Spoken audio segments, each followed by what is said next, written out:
에스라 3장 10절에서 13절에 있는 말씀을 제가 봉독해 드리겠습니다.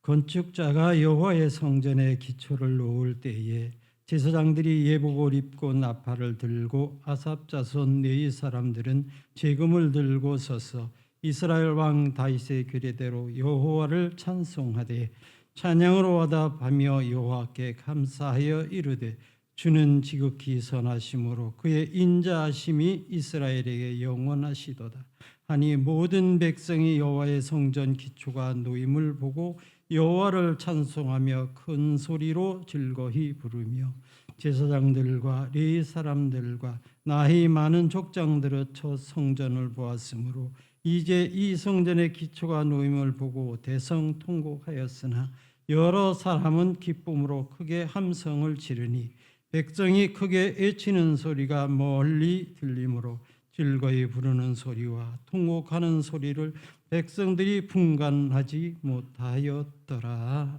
아멘. 기초를 놓을 때 기쁨과 눈물이 함께 있었습니다 라는 제목으로 은혜를 나누고자 합니다.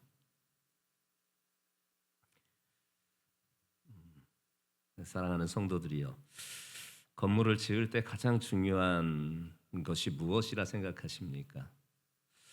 겉으로 보이기에는 화려한 외벽이나 멋진 디자인이 중요하다고 말할 것입니다. 그래서인지 설계도가 참 중요하고 어떤 소재를 쓸까 하는 것이 참 중요하게 여기는 것 같습니다. 그러나 건축 전문가들은 한결같이 말합니다.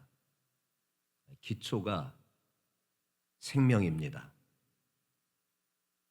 아무리 아름답고 아무리 웅장한 건물이라 할지라도 기초가 부실하면 태풍이 온다던가 지진이 일어나게 되면 순식간에 무너지기 때문에 기초가 생명입니다.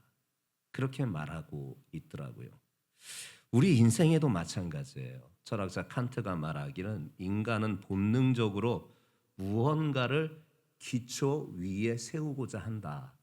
그렇게 설명하면서 인생의 기초가 중요하다라는 것을 일깨우고 주고 있습니다. 인생의 기초가 왜 중요한가? 세 가지 정도로 간략하게 이야기할 수 있을 것 같습니다. 인생의 기초가 왜 중요한가? 첫 번째는 방향성을 결정해 주기 때문에 중요하다라는 것입니다. 인생의 기초라는 것은 무엇이냐? 가치관, 세계관을 형성하는 것이거든요. 조금 어려운 말이지요. 쉽게 말하면 내가 무엇을 추구해야 하는가, 무엇은 피해야 되는가, 무엇은 또 취해야 되는가, 그리고 무엇을 위해 살아가야 하는가, 이것을 결정한다라는 것이에요. 이게 바로 방향성을 결정하는 거예요. 그것이 인생의 기초가 주는 첫 번째 중요성이에요. 두 번째는 뭐냐? 위기 속에서도 흔들림을 막아주기 때문에 인생의 기초가 중요하다라는 거예요. 기초 공사가 잘 돼야 건물이 튼튼하게 올라가듯 인생이란 이 건물의 어떤 환경, 때로는 고난도, 실패도, 또한 어떤 유혹도 등등 이런 것이 찾아올 때라도 흔들리지 않고 쉽게 무너지지 않을 수 있는 것은 바로 이 인생의 기초가 튼튼하기 때문이다라는 것이에요. 또 한 가지를 말씀드리면 성장의 한계를 결정한다라는 거예요. 성장의 한계. 건물이요, 기초를 깊이 파고 그것을 튼튼히 하면 그만큼 높은 건물을 세울 수가 있다고 하더라고요. 인생도 마찬가지라는 거예요. 인생의 기초가 깊이 튼튼할수록 더 크게 성장하고 확장돼 줄 수가 있다 하여서 인생의 기초가 이 크게 이 세 가지 때문에 참 중요하다. 비록 눈에 보이지 않는 것이나 이 인생의 기초가 우리를 지탱하게 한다. 인문학적으로 이렇게 우리에게 설명을 해주더라고요. 근데요, 이 인문학적인 설명보다 더 확실한 예수님의 설명하심이 있습니다. 예수님께서도 인생을 건축에 비유하면서 두 종류의 사람을 말씀하셨습니다. 한 사람은 반석 위에 집을 세운 사람과 또 한 사람은 모래 위에 세운 사람, 이 두 사람을 비교해 비유로 들려주십니다. 하루는 비가 내리고 창수가 나고 막 바람이 불어요. 그런데 아무리 그렇게 비가 억수로 쏟아지고 강이 범람하고 바람이 그렇게 세차게 불어도 반석 위에 세운 집은 그대로 있다라는 거예요. 무너지지 않았다라는 거예요. 반면 쉽게 세울 수 있었던, 가볍게 세울 수 있었던 모래 위에 세운 집은 조그만 비가 와도 염려가 오고 조그만 물이 차올라도 걱정이 되고 바람이 불면 날아갈까 노심초사하면서 결국 그것이 조금 넘어서게 되면 순식간에 모래 위에 세운 집은 무너지고 만다라는 것이에요. 우리의 인생이 이렇게 예수님께서 건축에 비유하면서 어떤 곳에다가 집을 세울 것인가 우리에게 분명하게 가르쳐주고 있는 것 아니겠습니까? 우리가 평상시에는 잘 서 있는 것 같아도 고난이, 그러면 유혹이, 그리고 위기의 바람이 불어올 때 진짜 인생의 기초가 드러나게 되는 것입니다. 그때 무엇 위에 서 있는가가 나의 생존과 미래를 결정하는 것입니다. 여러분, 정말 위기와 또한 유혹과 그런 것이 바람처럼 그렇게 세차게 불어쳐도 그때 우리의 진짜 신앙의, 믿음의, 인생의 기초가 드러나는 것인데 어디 위에 서 있을 것입니까? 그 순간 여러분들은 어디 위에 서 있을 것입니까? 성경은 분명히 우리에게 가르쳐 주시고 있습니다. 고린도전서 3장 11절 말씀 한 목소리로 함께 합독하려고 합니다. 시작.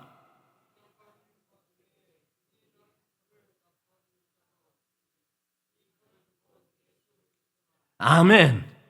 성경은 우리에게 분명히 말씀하고 있는 겁니다. 예수 그리스도를 인생의 유일한 터를 삼는 것이 가장 안전하다라는 것입니다. 오늘 우리의 인생의 기초라는 이 큰 주제 앞에 우리의 삶을 어느 터 위에 세울 것인가, 그리고 그 기초를 어떻게 튼튼하게 할 것인가에 대해 생각하며 은혜를 나누고자 합니다. 오늘 본문은요, 이스라엘 백성들이 포로 생활에서 돌아온 후 무너진 성전 재건에 힘쓰고 그 시작점인 기초를 놓는 장면을 우리에게 보여주고 있습니다. 첫 번째 우리에게 이 본문은 들려주시는 것이 지금 이 자리가 은혜의 자리라는 것이에요. 10절부터 11절 말씀을 함께 한 목소리로 확인해 보겠습니다. 시작.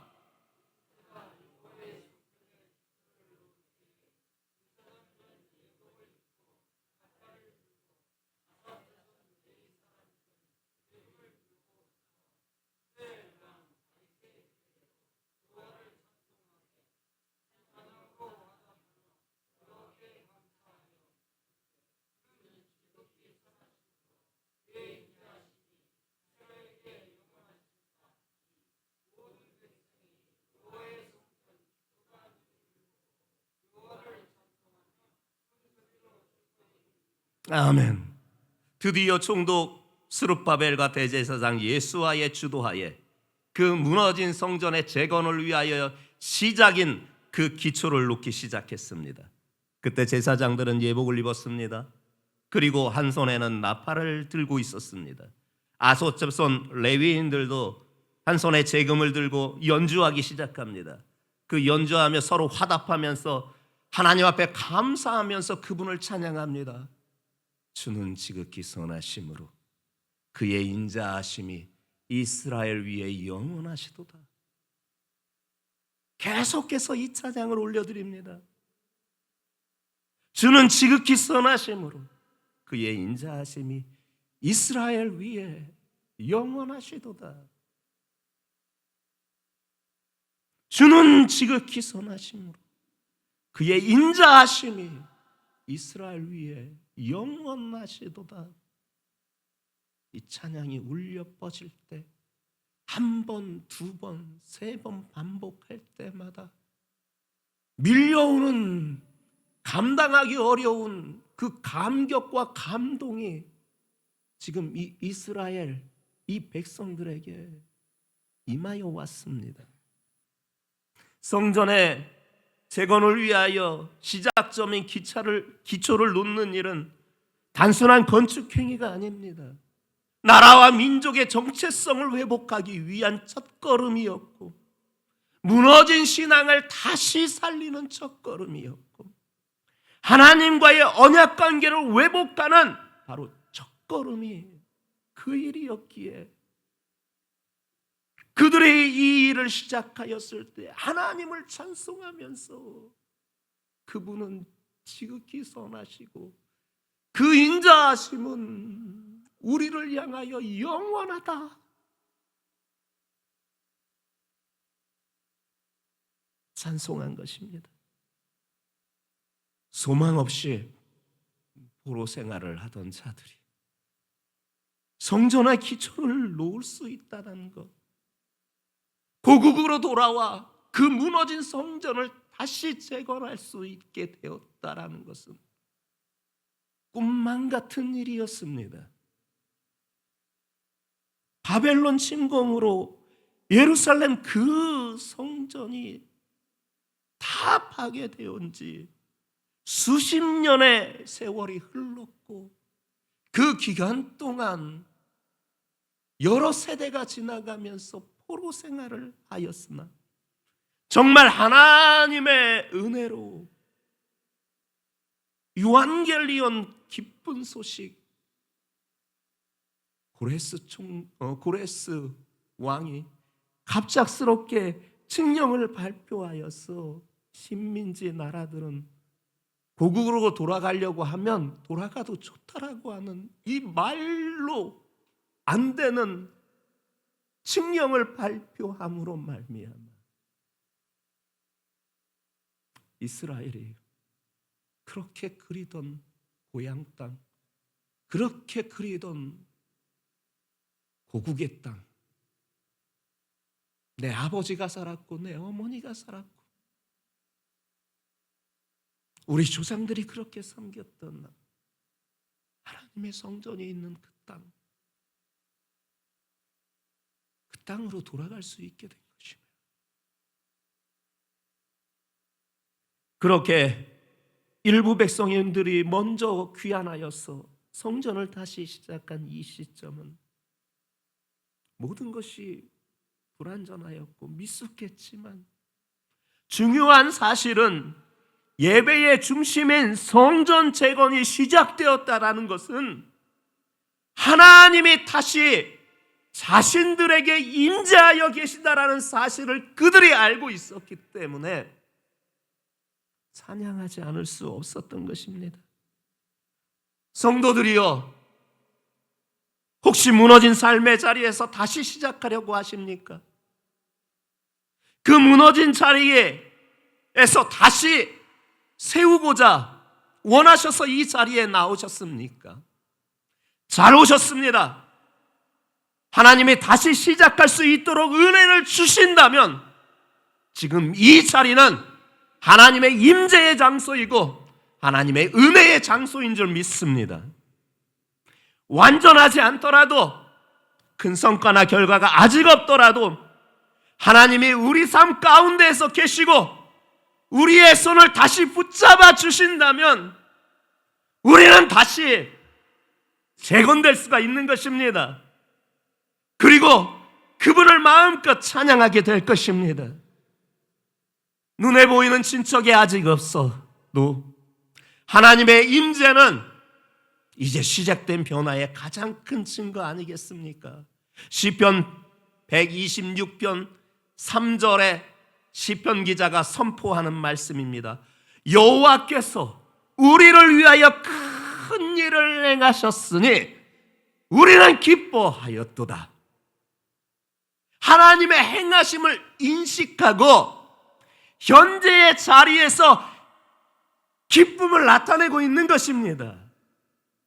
우리는요, 종종 결과를 보고 감사하려고 합니다. 결과가 나와야 됩니다. 그리고 그 결과가 좋은 결과가 나와야지 감사합니다. 그러나 성경은 그렇게 가르치지 않습니다. 시작의 은혜에도 감사하라고 말씀하십니다. 그러기에 성전의 기초를 보며 찬양하던 이 이스라엘 백성들처럼 현재의 여러분들의 그 자리가 비록 작고 미약한 시작이처럼 보일지라도 그 자리가 하나님이 함께 하시고 내 손 잡아주시고 있는 그 자리이면은 그 자리는 은혜의 자리이고 반드시 하나님의 역사가 시작되는 자리인 줄 믿습니다. 그 은혜로 충만한 우리 성도들 모두가 되시기를 예수님의 이름으로 축복합니다. 두 번째 우리가 볼 수 있는 것은 과거에 화려했던 영광보다 현재의 역사를 기뻐할 수 있어야 되는 것입니다. 12절이 그 말씀을 우리에게 일러주십니다. 합독해 보겠습니다. 시작.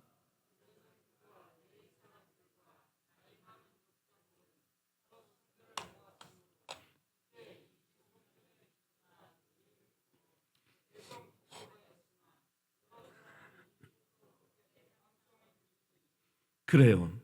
성전의 기초가 놓이는 모습을 본 백성들의 반응이 상반됐습니다.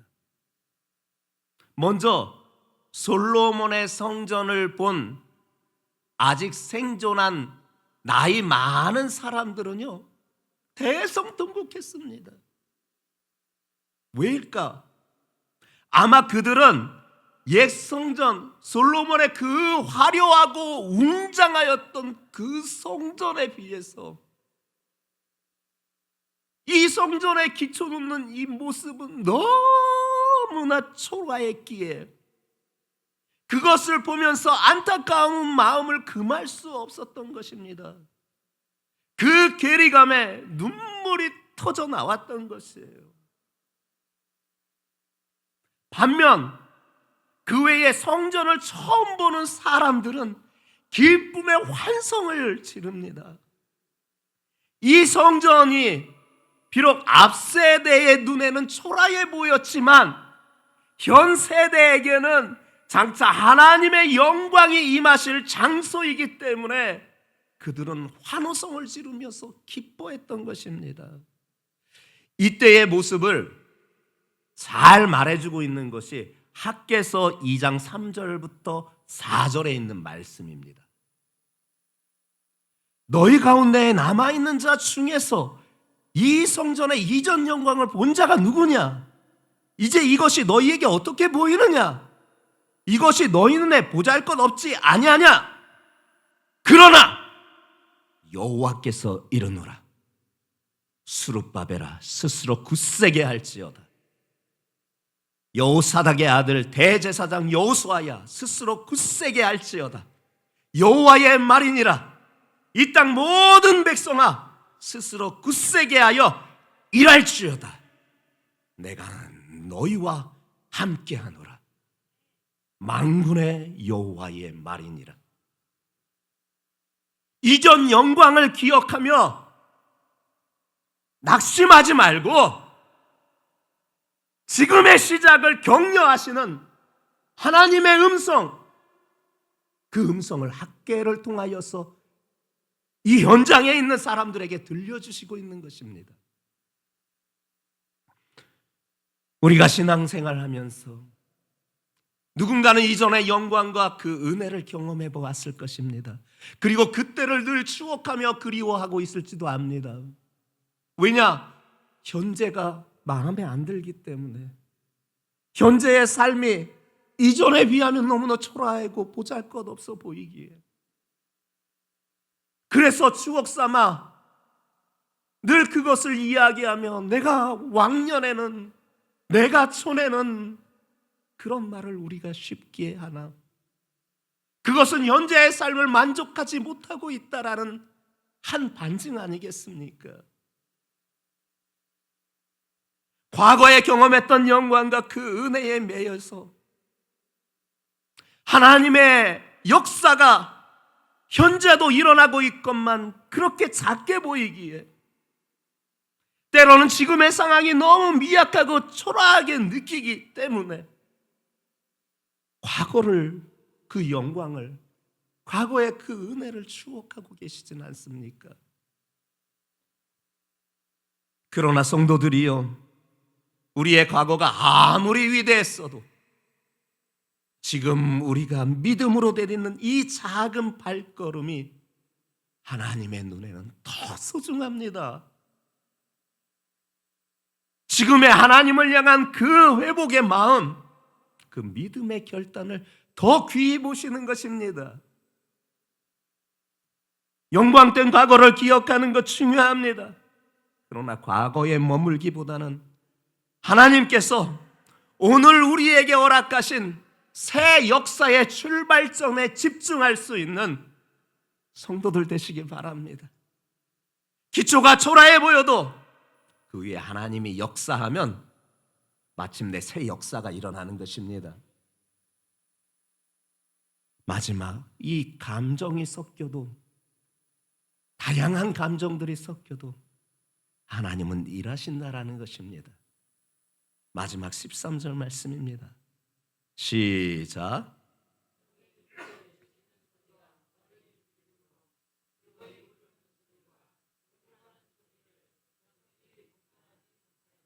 그래요. 성전 재건의 기초를 본 사람들의 감정은 복잡했고 소리는 뒤섞여 분간하기조차 어려웠습니다. 허나 그 자리는 분명히 은혜의 자리입니다. 성전 재건의 첫 시작점인 기초를 놓는 자리이기에 그 자리는 분명 은혜의 자리입니다. 그리고 하나님의 구원 역사가 다시 명확하게 전진하는 그 자리이기에 그 자리는 은혜의 자리이고 하나님이 일하시는 자리인 것입니다. 사실 이 장면은요, 하나님의 구속사가 다시 흐르기 시작한 시점을 나타내주고 있는 것이에요.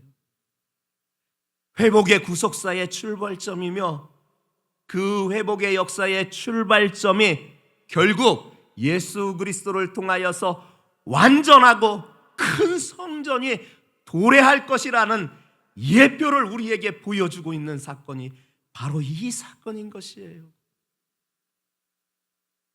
우리의 신앙 여정에도 다양한 감정이 공존합니다.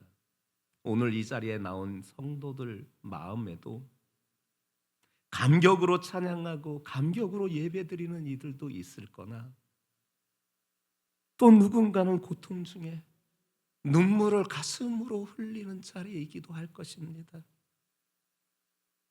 기쁨도 눈물도, 또한 소망도, 또한 좌절도 공존하는 자리가 오늘 이 자리의 성도들의 마음이 아닐까 싶습니다. 그러나 중요한 것은 그 감정 속에서도 여러분들이 하나님 앞에 나왔다라는 것입니다. 눈물도 탄식 가운데 있어도 그래도 하나님 앞에 나오기로 결단했다라는 게 중요한 것입니다. 누군가는 흐뭇한 작은 미소를 띄우고 함성을 지르는 기쁨의 순간이 여러분들에게 찾아왔는데도 그것을 세상적으로 즐기지 않고 하나님 전에 나왔다라는 것도 소중한 일인 것입니다. 그러기에 이 자리는 하나님 앞에 드리는 살아있는 산 예배인 줄 믿습니다.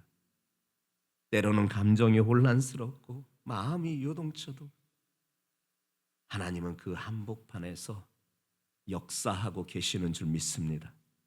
로마서 8장 26절부터 27절에 말씀하시는 바 있습니다. 이와 같이 성령도 우리의 연약함을 도우시나니 우리는 마땅히 기도할 바를 알지 못하나 오직 성령이 말할 수 없는 탄식으로 우리를 위하여 친히 간구하시느니라. 마음을 살피시는 이가 성령의 생각을 하시나니 이는 성령의 하나님의 뜻대로 성도를 위하여 간구하심이니라. 누군가는 연약함에 기도할 바도 알지 못하는 가운데 있어도 여러분들을 위하여서 대신 탄식하시는 성령 하나님께서 여러분들을 위하여 간구하는 자리인 줄 믿습니다. 감정이 혼란스러워도 성령께서 내 중심을 그렇게 하나님께 올려드리고 있는 줄 믿습니다. 한 간호사의 이야기를 들었습니다. 어느 날 병원에 아주 힘든 환자가 들어왔다 합니다. 근데 자기가 담당으로 배정이 된 것이에요. 근데 그 환자의 삶과 지금 상황을 들어보니 가족에게 버림받아 혼자 살고 계시고 그런 가운데 갑작스레 중병이 찾아와서 고통 가운데 있고 또한 죽음의 두려움을 가운데 마음을 잡지 못하고 있는 그런 환자였던 거예요. 이 간호사가 처음에 그 환자를 대할 때 마음이 참 안타까웠지만 동시에 자신의 감정이 복잡했습니다. 왜냐? 과거에 자기도 가족들에게 버림받았던 경험이 있기에 이 환자를 케어하는데 상황이 비슷해서 자꾸 과거의 생각이 떠오르더라는 겁니다. 그래서 그 환자를 케어하는 것이 너무 어려웠다라는 거예요. 쉽지 않았다라는 거예요. 그녀는 하나님 앞에 기도하기 시작했습니다. 하나님, 제 마음이 너무 무겁습니다. 이 환자에게 어떻게 당신의 사랑을 보여줘야 할지 모르겠습니다. 제 감정 때문에 제대로 하지 못할까 두렵습니다. 하나님, 힘 주세요. 내 이 마음을 누그러뜨려 주세요. 이 감정을 누그러뜨려 주세요. 내 과거의 상처로 인하여서 그것이 자꾸 떠올라 이 사람을 제대로 돌보지 못하는 일 없게 하여 주시고 이 사람을 케어함과 동시에 내 안에 그 오랫동안 있는 그 쓴뿌리의 상처도 치유되게 하여 주시옵소서. 내 힘으로는 안 되니 주여 내게 힘 주시옵소서. 기도하기 시작했던 거예요. 그러자 얼마 지나지 않아서부터 자신의 약함을 인정하고 자기의 일을 하나님 앞에 맡기고 하루하루를 이제 그 환자를 대하기 시작했습니다. 그런데 그게 반전이 되는 거예요. 그 사람의 마음에 치유도 하게 되는 거예요. 저도요, 가족에게 버림받아갖고 참 어려웠었어요. 했더니 그 사람이 눈물을 흘리기 시작하는 거예요. 육신의 병의 고통보다 그 사람에게는 가족들에게 버림받았다라는 고통이 더 컸던 거예요. 그리고 점차 그의 마음이 풀어지기 시작하고 마음의 평안과 안식이 찾아오니 그 치료의 결과마저도 급속도로 좋아지게 되었던 거예요. 그래서 얼마 지나지 않아 회복이 되었다고 합니다. 이 간호사가 간증을 마무리하면서 이런 말을 합니다. 내 마음이 흔들릴 때마다 하나님께서 그 감정을 붙들어 주셨고 그 덕분에 환자에게 진심을 다할 수 있었습니다. 감정이 섞여도 하나님은 분명히 일하셨습니다. 성도들이요, 우리의 삶에도 감정은 복잡합니다. 정리가 되지 않습니다. 그 마음가짐으로 예배의 자리, 이 자리에 나온 줄 압니다. 그러나 이 자리는 하나님의 은혜의 자리임을 믿습니다. 그것을 믿는 순간 이 자리는 하나님이 일하시는 자리고 그분의 임재하시는 거룩한 순간인 줄 믿습니다. 하나님은 지금도 우리의 이 복잡한 감정이 섞인 마음으로 하나님 앞에 예배드리러 나왔으나 그 위에 반드시 구속의 은혜를 베풀어 주실 줄 믿습니다. 그래서 우리 무너진 삶의 자리에 우리의 성전도 다시 재건되는 기초의 시작을 모두 이루게 될 줄 믿습니다. 그리고 반드시 우리의 삶의 성전의 재건이 얼마 있지 아니하면 화려하고 아름답게 일어나게 될 줄 믿습니다. 그 믿음으로 승리하시는 우리 성도들 모두가 되시기를 예수님의 이름으로 축복합니다.